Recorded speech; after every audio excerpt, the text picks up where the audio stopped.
Thank you very much, Greg. Thank you. I'm not as prepared as Professor Tetlock, so I might be a bit longer.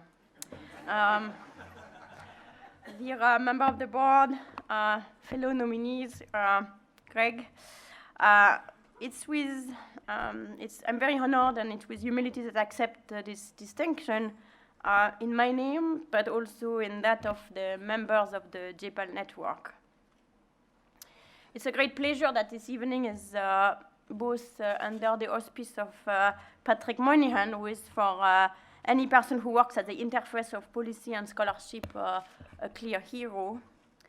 And it's also, of course, a great pleasure that my namesake would be Sir Arthur Lewis, someone who embodies the qualities that we would like to see in all development economists, broad, open, agile on methods, motivated by deep and hard questions. A great pleasure of working in development economics is that the field is extremely varied in the approaches that it takes to questions.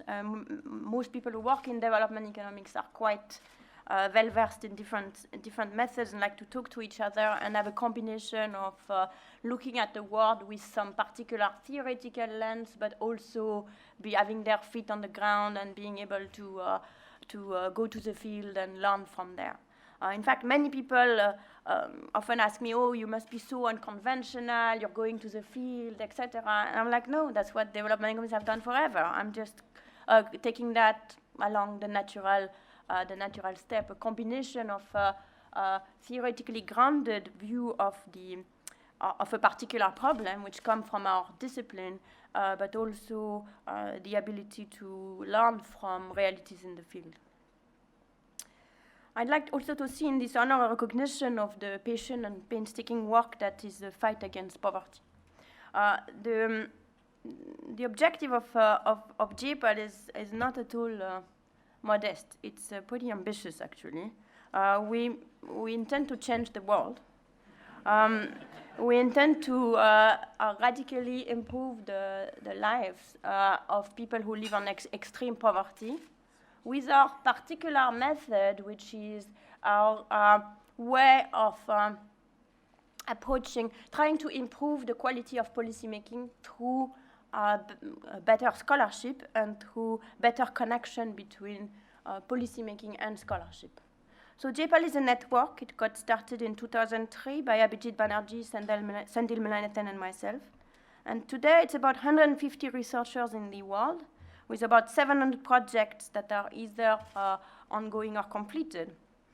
And what has been accomplished by this group and the institution that helped them is much, much greater than what every one of them individually could have accomplished. And I want to believe it's also greater than the sum of what each of these persons individually could have accomplished. The arrival of thousands of refugees fleeing war and poverty in Europe reminds us of a reality that sometimes we might want to avoid, most of the times, in fact, that whatever our troubles are, whatever difficulties that we experience, the difficulties that others experience in countries that are not that far away are much, much more urgent and much, much more severe. And in a small and interconnected world, we don't have the luxury to turn our back to them even if we wanted to. So even though our ambition is not modest, our approach is quite modest and is quite pragmatic. We do not think there exists one miracle solution to the problem of poverty, not trade, not democracy, not market economy. None of these things would be enough on their own, although they may all play a role. And neither, of course, is there a single culprit, not corruption, not lack of democracy, not trade, not market economy is individually a culprit.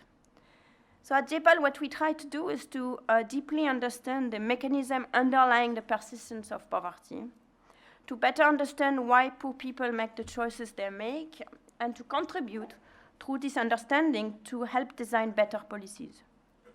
So we work with partners to design rigorous experiments to test every idea, however obvious it might seem or however crazy it might seem. There are many failures, a few successes, lots of surprises, and through each of these we are learning something new about the world and hopefully making some progress. was mentioned earlier, this approach is gaining traction around the world at the moment. And it is a wonderful testimony of this progress, I think, that I'm getting this recognition today. Once again, although I recognize that a fellow is usually a person and not an institution, I'd like to emphasize the eminently collective nature of this work and try to be here as the representative of the entire network. Thank you very much.